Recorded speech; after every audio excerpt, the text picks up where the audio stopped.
Love sex and dating का ये है दूसरा एपिसोड। वेलकम बैक, मैं हूँ संस्कृति आपके साथ। एंड पिछले एपिसोड में काफी शुरुआती बातें करी थी हमने आपकी रोमांटिक लाइफ के बारे में, और आज ऐसे ही एक टॉपिक पे टिप्पणी करने मैं आ गई हूँ। तो देखो यार, स्टोन टैबलेट एरा में तो हम रह नहीं रहे हैं, और आज के जमाने के हिसाब से आपको आगे बढ़ना पड़ेगा। एंड आज की डेटिंग दुनिया में सबसे पहला रूल क्या है? That you have to be on dating apps.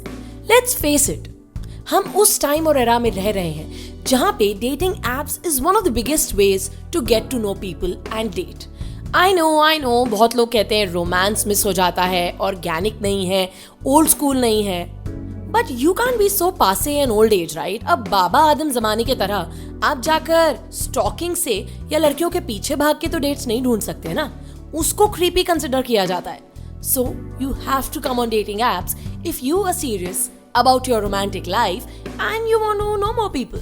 So क्या है वो चीजें that you have to be mindful of when you start dating online and make a dating app? First is that you have to make a very good dating profile. It has to be catchy.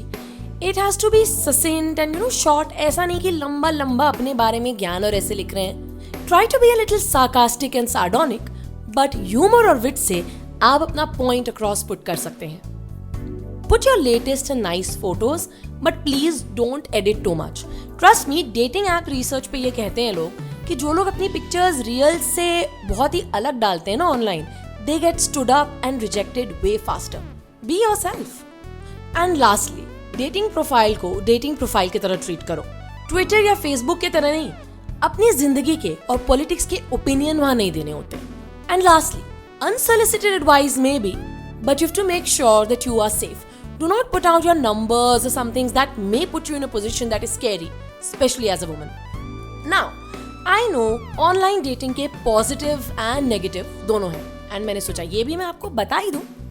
So, what are the positives of online dating and being all of these apps? First, it's access to others. Trust me, not just through dating apps, but I have personally met people across borders, professions, age groups, just by knowing them through an app, or maybe LinkedIn and even social media like Facebook. I think the same goes for dating apps. You may meet people जो आपकी industry के नहीं हैं, आपकी language बोलने के नहीं हैं, आपकी कंट्री के नहीं हैं, but you will meet them just because you've signed up on one of these apps. क्योंकि अपनी इस छोटी सी लाइफ में हम बहुत रिस्ट्रिक्टेड हो जाते हैं. You will only meet people from your own work, और वही कॉलेज के लोग, वही भाषा बोलने वाले लोग, या ज्यादा से ज्यादा बगल के सिटीज के एक दो लोग. बट डेटिंग एप्स में अगर कोई एक बंदा स्विट्जरलैंड से यहाँ आया हुआ है बॉम्बे, और मैं उस एरिया में हूँ, there's a chance that we might boom meet. Second, control. जी हाँ, you can meet like-minded people. You can put out pretty much everything on your dating profile, and that filters out, if I may say, a lot of jerks and people that you may not like. अरे भाई, आप bungee jumping और जाके cycling करने वाले बंदे हो हर weekend पे, पर मैं हूँ Netflix and binge and stay at home sort of a person. तो हम दोनों के लिए कुछ कॉमन नहीं होगा. But on dating apps you can filter out people who actually may be like minded. Also, one of the best things about dating apps is that you are clear about what you want, whether it's a fling, whether it's a casual relationship, or in fact that you're looking for a serious relationships. Dating apps पे लोग थोड़ा सा ज़्यादा unfiltered होते हैं, क्योंकि real life में या even through matrimonial apps, people tend to be a little more conservative, especially in India. So go out there and be yourself on these dating apps, and mostly ना आपको कोई judge नहीं करता. And fourth, friendship. जी हाँ, I know people who tell me that they have met people through all of these apps like Tinder, Bumble, and made friends with them. अगर date नहीं भी चली तो people don't pile on you and stalk you like an crazy ex कि अब तो मेरे को तुमसे एक तरफा प्यार हो गया है, तो मैं तो चन्ना मेरिया करके आशिकी में डूब के ही रहूंगा. No, you just stay friends and probably they help you build some more connections, probably professionally and personally, right? Now, let's come quickly to the negatives of online dating. Effort. जी हाँ, ट्रस्ट मी, प्रोफाइल बनाते रहो, update करते रहो, ताकि algorithm में और AI में वो दिखे, वरना आपकी प्रोफाइल पीछे हो जाती है. And then you have to shortlist profiles, see कौन सी अच्छी है बुरी है, फिर उनसे चैट करो, नंबर मांगो, फिर मिलो. Sometimes all of this can be very tiring. I mean यार, जॉब और जिंदगी की भसड़ के साथ बहुत कम हेड स्पेस होता है कई बार कि आप ये सब मैनेज कर पाओ. And I have to say this, I think it's a lot more challenging for men. क्योंकि लड़कों को ही सारा एफर्ट लेना पड़ता है usually in these apps to make the first conversation. बंदियों के पास तो वैसे ही ऑप्शन ज्यादा होते हैं। So guys, I feel for you. Second, misrepresentations and misinterpretations. आप किसी की प्रोफाइल में लिखा है कि वो कैजुअल सेक्स चाहता है, बट आप उसको जज कर लो। And what if you hook up and you like him and then he says, see मैंने तो बोला था this is casual sex. These have to be very, very clear before you go for the first date. Don't get into a complicated space. You know, it's not just worth it. Life is too short for drama. Third, unwanted sexual messages. Now, as a girl, me and you and all of us have been on the receiving end. I'm sure कुछ बंदों के साथ भी होता होगा, but I've seen it's mostly with girls. फालतू के DMs पहले ही कॉल से आ जाते हैं या पहले ही मैसेज से कि oh my god, what are you wearing? Or what you like to wear in your lingerie?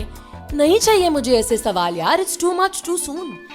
Guys, boundaries, right? Fourth, negative experiences. जी हाँ, all of us, this is for men, women, LGBTQ और any person who's been on dating apps और otherwise. यार, negative experiences तो होंगे। आप 10 लोगों से मिलोगे, 7 शायद पसंद नहीं आए, 2 थोड़े ठीक लगे और 1 के साथ क्लिक हो। And those negative experiences, by the virtue of the fact कि वो ज्यादा होते हैं in frequency, can make you a little cynical about love and the whole dating process. So, you know, my advice would be take it slow. Don't try to go on dates with every random person or in fact with too many people. Go on 1 date or 2 dates in a month, but make them good quality dates.